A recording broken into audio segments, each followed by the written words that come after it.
dalk in jou ouerhuis, waar het hierdie taalbeheerder of jy kan ooit skryf en die woord. Wat was die sin? Ek moet eerlikwaar vir jou sê, van kindsbeen af was ek gefascineerd deur taal. Ek het dit geniet om te skryf. Ek onthou ek het in graad 2 begin stories skryf.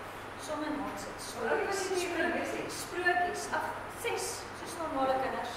So ek het sommige nonsens geskryf, maar skryf was my lekker. Taal was my lekker. En toe beland ek op affies en my standaard 6 juffrou sê vir my,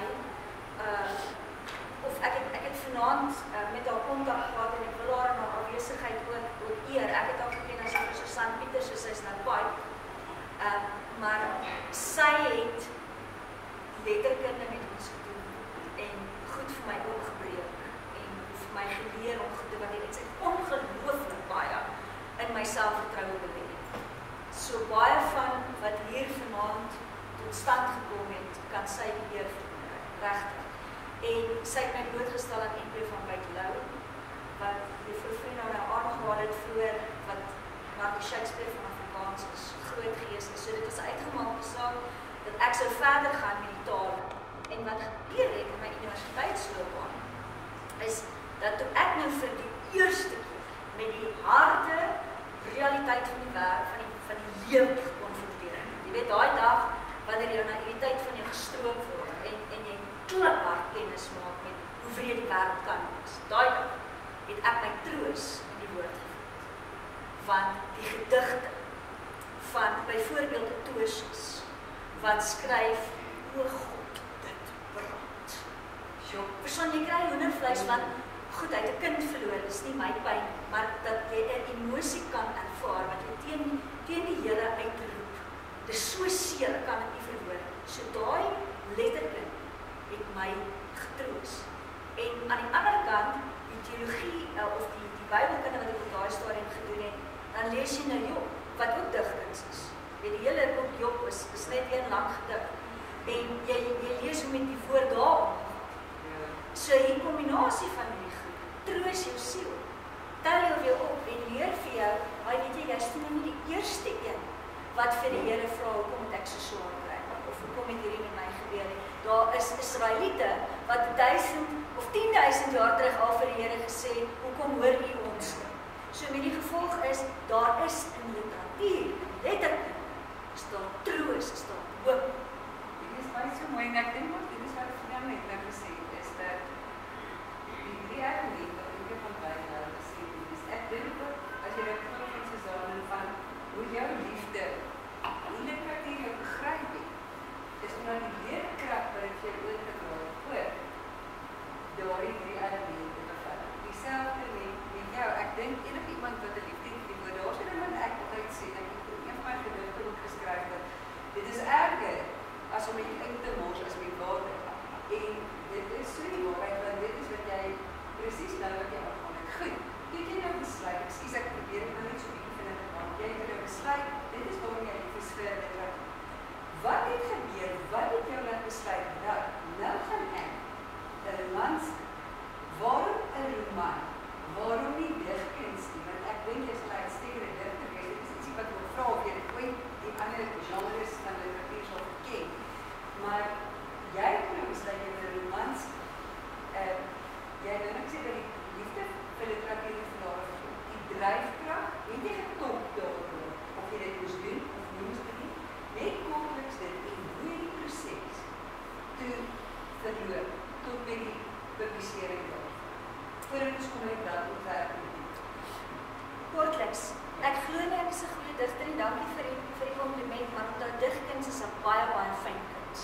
Dis 'n baie en daar's 'n Hollandse digter, Martinus Nijhoff, wat gesê het, as jy jou emosies wil uitblaak, hou 'n dagboek.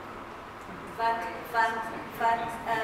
digkuns is soos musiek Of Facebook. Ja, digkuns is soos musiek wat deur 'n fluit moet gaan. So daar's baie tegniek. En dit vat 'n besonderse woordkunstenaar wat goeie poesie kan skryf. Ek dink nie ek kan dit doen nie, ek is beter met prosa, is beter met die verhaal. Dink dit reg. Natuurlik kan jy het nou gehoor, daar's musiek in So daar kom 'n bietjie poesie voor, maar dit is nie ek dink dit is my sterkpunt nie, so prosa definitief. En ek wil graag hierdie met julle deel, want julle gaan almal daarmee kan identifiseer. Dit wat my gedryf het tot die skryf van hierdie boek was ons geagte president Cyril Ramaphosa. Dear fellow South Africans, onthou julle nog daai as dit oor die nuus gekom het, nê? En Nkosazana wat dan nou weer gesê het ons is nou weer vir so lank agter slot en grendel en ons mag nêrens heen gaan nie en ons mag nêrens heen vlieg nie en ons moet net in ons huise sit en die weermag ry hier in die strate rond en dan die hoogtepunt was om Spar toe te gaan, want dit mag jy ten minste doen. So julle onthou daai tyd en dit het vir my ongelooflik depressief gemaak. Want die vrees was daar dat ek nooit weer my geliefdes gaan sien. Dat ek nooit weer die mense wat my absolute hartsmense is, in persoon gaan sien, want ek kan nie nou toe vlieg nie. Ek kan nie uit die land uit nie, ek kan nie oor die grense nie. So Cyril het soveel goed by my gesteel. Ek was kwaad vir hom. Ek was kwaad vir Nkosazana. Ek onthou nog wat jy weet ons personeel kon op die werk toe kom nie, julle onthou dit. So ek het wat ek met 'n spesiale permit of 'n brief of 'n ding hier afgesuiker na die hardeware winkel toe 'n grassnyer gaan koop. Want toe staan die leroese gras al so hoog van die tuinbloem. En ek het in daai gras ingevaar en ek het vir Nkosazana gevloek so ver stuk aan gras gesny. Ek was woedend, want sy perk my hier in.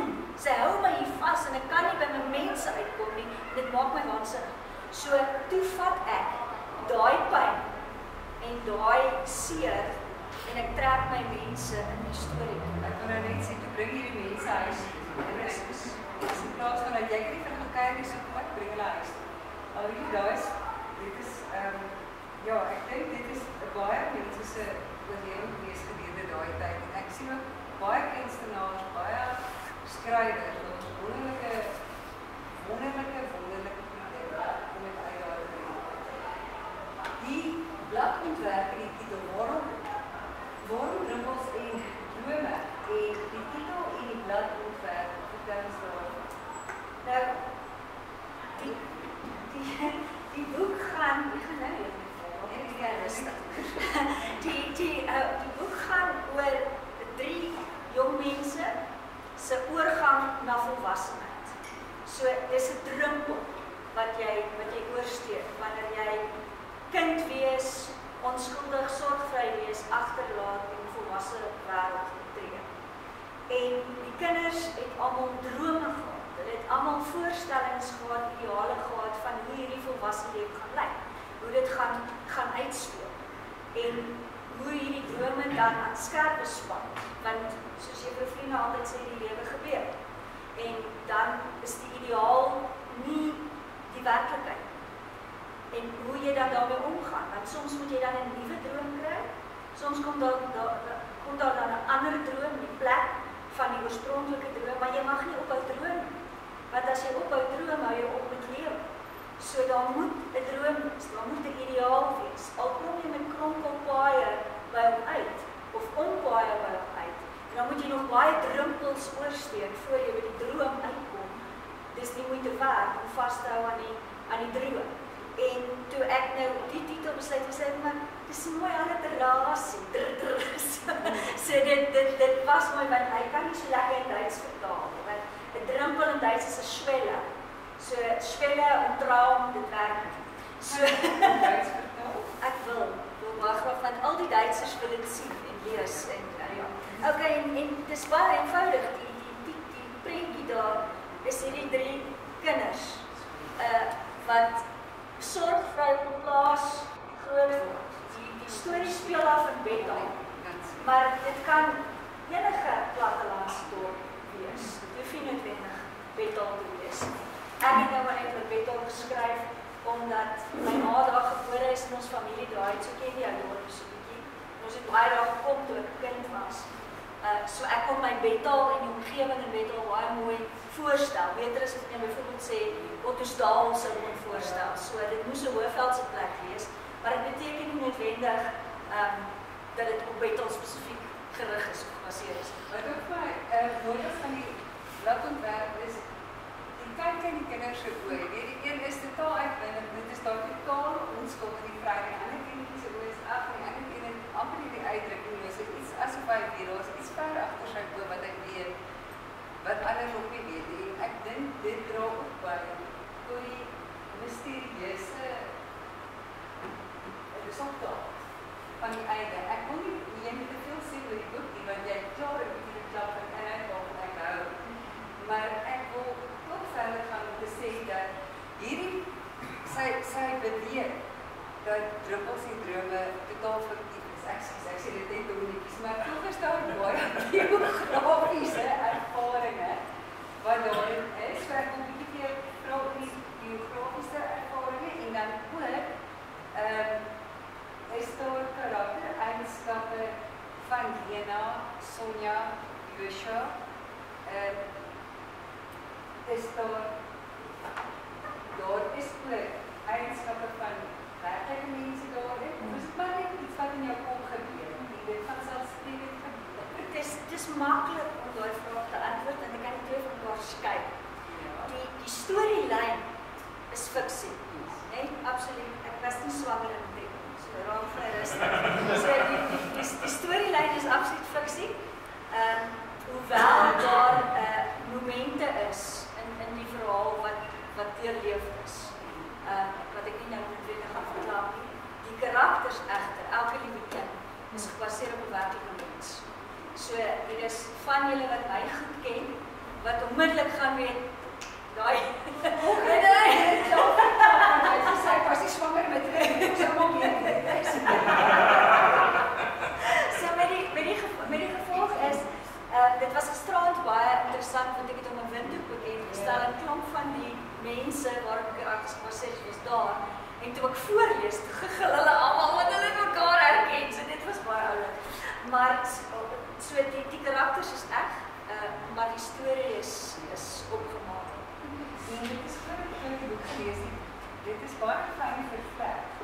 En ek hou van die periode wat jy sê net vir die promosie. Ekskuus tog nie. Hoe jy die ding so mooi integreer. Die eindproduk op so 'n wyse integreer dat niemand verdwaal of wat jy gehoor geboei gaan. Het jy dit opsetlik gedoen sodat jy gesorg het dat dit al daardie elemente bevat? Kom ons vlug 'n bietjie swint en dan ek kan dit met daai dat hoor jy wat ek sê en van sy streek deur weet jy dit intentioneel gedoen. Ek weet jy moes dit binne 'n vorm of struktuur gebly. Kyk, ek dink die feit dat mens voordat ek vir die eerste keer self geskryf het, ongelooflik baie gelees het en ongelooflik baie navorsing oor literatuur gedoen het. Is jy al gekondisioneer om nie net vormloos aan te karre. So jy weet nou 'n paar goed wat eintlik nou al geïnternaliseer is. So ek het nie noodwendig daaroor nagedink nie, want jy het half intuïtief geweet dis die grense waarbinne jy moet beweeg. En die ander ding wat my verskriklik baie gehelp het, is omdat dit egte mense was, kon jy eintlik maar die storie so laat ontvou soos wat jy dink daai mense sal reageer op die gebeure. En soos wat hulle sal kommentaar lewer en so voort. So in daai opsig het dit eintlik gevloei. En die storie was in 'n sekere sin iets wat ek sou kon sê, dit sou my aanspreek of dit sou met my praat. So as dit dan so is, dan kan ander mense ook daarbey aankloot. Vandat jy die eerste druppel ingeval het, tot met jou boek gepubliseer is. Ek praat van briefjes ek jou redigeer en alles so baie speel. Hoe lang het dit geduur? Hierdie is, soos ek sê, tot stand gekom in 2020 met Cyril. So toe die eerste letters geval en ek het so die helfte klaar gehad voordat ek Duitsland toe is. En toe ek in Duitsland sit een aand met daai stroostige geleen. Toe sit ek tot 2 uur. Toe skryf ek die res. En wat toe gebeur, toe die teks klaar is en ek het hom so 'n bietjie geproeflees vir die ergste spel en taalfoute. Toe stuur ek dit vir jou.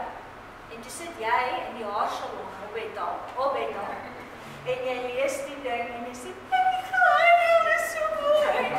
En toe dink ek, okay, as die bekroonde digteres dink, daar's ietsie aan, sê jy maar goed, jy het kontakte, Francis. Kom ons kyk of ons die ding gepubliseer kan kry. En toe het ons eers probeer en toe kry ons die antwoord. En toe sê Francis my moenie moed verloor nie, dit gebeur met almal. Die groot Neil Sandilands wat jou groot vriend is, Bart van Sevenbelang. Hy het gesê niks wat hy publiseer ooit word die eerste keer aanvaar. So dit is lyk my maar 'n ding waardeur ons moet gaan, maar die tweede uitgewer vat hom toe. En die dame wat die taalversorging gedoen het my nog nooit ontmoet nie. Sy sit in George in die Kaap. En sy het lyrics gehad. Toe kry ek 'n bietjie selfvertroue. Toe dink ek as 'n wildvreemde mens dink is dit nie so sleg nie, dan kan dit seker nie so sleg wees nie. En dan wil ek net vir 'n grappie ten koste van myself vertel. Maar sy het bitter moeilik my teks verander, moet ek eerlik sê. Maar sy het net vir my gesê 'n dominee se debuutroman kan nie so veel woorde. Toe sê Patrina my weer sê vir my Christen. Ek sê hulle praat nie. So maar sy het nog 'n paar voorstelle gemaak en ek sê ek goed. Kom ons verander dit. En die woord uitvaagsel. Nee, so het ons nou maar 'n bietjie dit getoon down in haar opsig, maar ja. Ek wil Richard, jy sê iewers dat die roman bevat baie elemente van van feminisme, homoseksualiteit, van konvensies, geloof en vrouwaal. Jy het so vervleg, jy as mens, Alicia, is baie uitgesproken oor hierdie doen, asof jy die beskerming engel is vir almal. Waarom voel jy so sterk? Dink jy dit is omdat jy dalk self deurgeloop, of dink jy nie dat die oordeel teen mens bevoel? En want almal die aanneem is teenwoordig. Het is natuurlijk so dat mens eerder op 'n onreg in die samelewing reageer as jy self slagoffer daarvan was. Nee, dit is natuurlijk so as jy dit aan jou eie lyf gevoel het, dan doen jy nie beskiklik iets daaraan. Maar ek het 'n baie sterk sin vir geregtigheid. En ek kan dit nie hanteer as mense diskriminasie moet ervaar. Maak nie saak op grond waarvan. Want die Here het ons almal aan die kruis gestaan. Vir elke liewe een. Een is nie beter as 'n ander een nie. En daai beginsel het Jesus Christus ons geleer. En nou kom ons en ons deel mense in kategorieë. Ons wil God speel en oordeel en sê ja, maar ek is 'n bietjie meer spesiaal as jy. Weet daai fariseer tollenaar gebed situasie. En dit laat my bloed kook. En dit het my op jong ouderdom in situasies gedompel waar ek dan op die tafels omgegooi het en gesê hierdie onregte en hierdie mense is verkeerd. Dit mag nie so wees. En ek dink dat dit iets is wat die wêreld moet hoor. Veral as dit nou met vertaal verstaan dat dit is maar so inklusiewe roman wat ek geskryf het. Alicia, wanneer jy jou pen neersit? Ek vra dit gedurig in onderhoude, want ek weet wanneer ek klaar is met 'n gedig waarin ek regtig baie lank beskryf het. En jy weet, jy wakker is, ek jou bed lig en jy maak vinnige stemnote of iets dat en hy's uiteindelik klaar. Dit is soos 'n skildery waarin jy lang tyd besteed. Alle kunsvorme vervleg op 'n ander manier. Dit is dieselfde verf genoeg dat jy ervaar wanneer jy klaar is. Maar ek verlang dat die karakters in my gedig of dit waaroor ek geskryf het, jy nie verlang. Was dit vir jou moeilik om afskeid te neem? Anders sê ek die regte naam. Want om afskeid te neem van die 3 fiktiewe karakters. En die hele omgewing en dit vir ons is 'n soort afskeidgevoel. Maar Ek sny dit so af. ek het gelukkig hierdie ding seker 4 keer moes deurlees, né? Vir al die proeflees. Wat ook al. So ek het hulle altyd weer gekry. En elke keer as ek hulle weer raak, is dit so, nee, so dit was, ek het hulle altyd weer gaan besoek en die lekker ding is nou is die boek daar, nou het hulle dit self gelees, en nou het hulle self ontdek, en nou leef het weer. So ek is nie klaar met hulle nie, ons gaan so op aan. Dink jy dat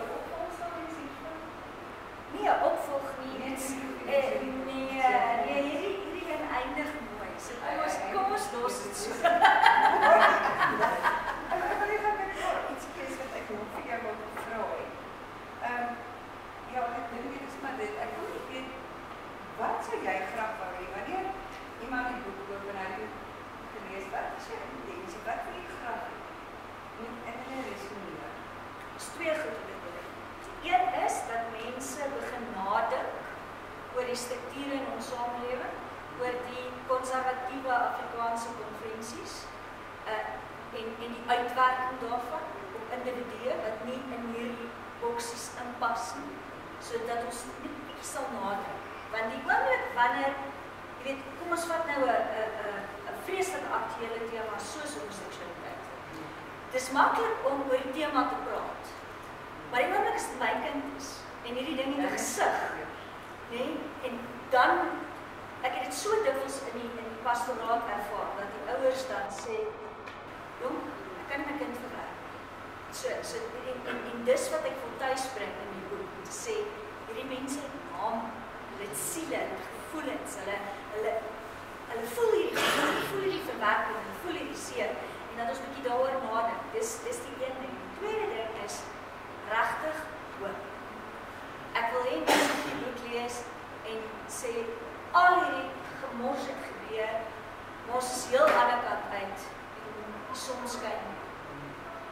So, almal wat al seer gekry het in die lewe en wat al geskop is deur die lewe, skit is deur die harde werklikheid, moenie die hoop verloor. Ja, ek dink reg van ons slaap nou, ek het baie net as jy vra oor die hoop en weet so dat mense nie moet oor die omgewing is nie. Ek het my baie ding aan Stefans Kutse uit nou 'n boek sy dienste benefit is self-sex. Hy was Stefans Kutse, ek weet nie van julle wat hom ken nie. Hy was een van die Witwolfse bomplanters gewees, 14 jaar voor is 9 jaar uit gewees. En hy is 'n vryman, hy is een van die beste skrywers in ons land. So weet jy wat, al die eer aan die ou, ek ken hom persoonlik ook, en dit was 'n ommekeer gewees. En wat jy nou sê, julle in die tronkweels, en ek wil dit nie hierbij bring, maar wat ek sê is, all is very low and gold. En wanneer jy dit in is het so jou gesig is.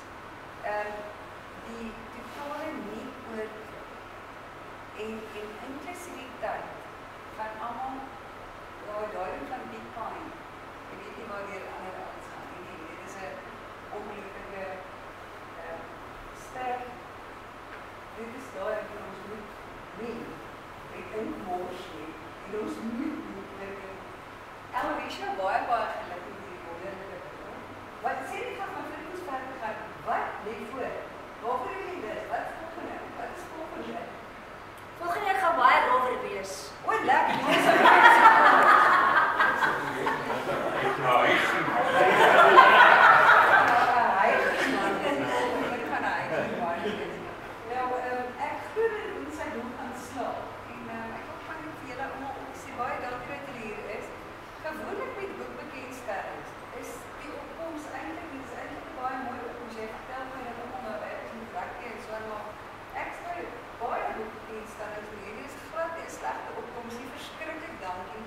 dat julle gekom het, en ek dink dit beteken vir Aloysia ook baie.